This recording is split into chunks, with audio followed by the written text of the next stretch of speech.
Saudara, apel kesiapsiagaan menghadapi arus mudik Idul Fitri 2024 digelar PT Hutama Karya selaku pengelola tol Sigli Banda Aceh. Selain mengerahkan 27 unit kendaraan, Hutama Karya mensiagakan 222 petugas yang akan melayani pengguna tol Sibanceh selama arus mudik.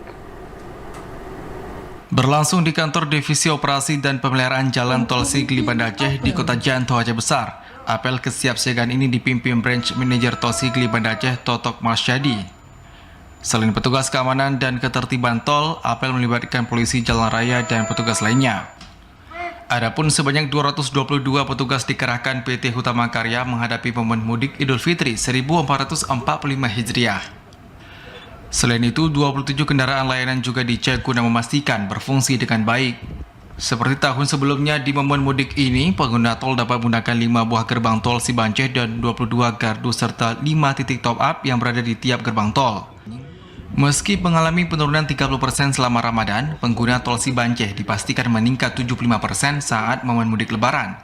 Jumlah ini setara dengan 5.213 kendaraan per hari atau naik dibanding saat lalu lintas normal dengan jumlah kendaraan sebanyak 2.978 per hari.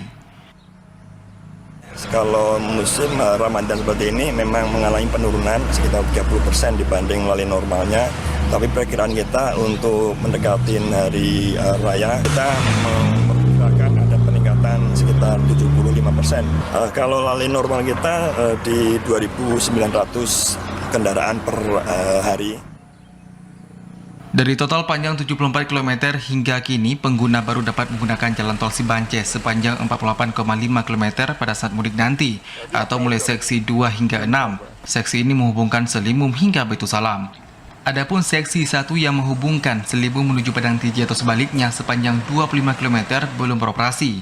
Begitupun dari 5 seksi yang telah beroperasi saat ini, Hutama Karya masih menggratiskan seksi 5 dan 6 yang menghubungkan Belah Bintang ke Baitul Salam serta sebaliknya. Dari Aceh Besar, Arman Konadi, TVRI Aceh melaporkan.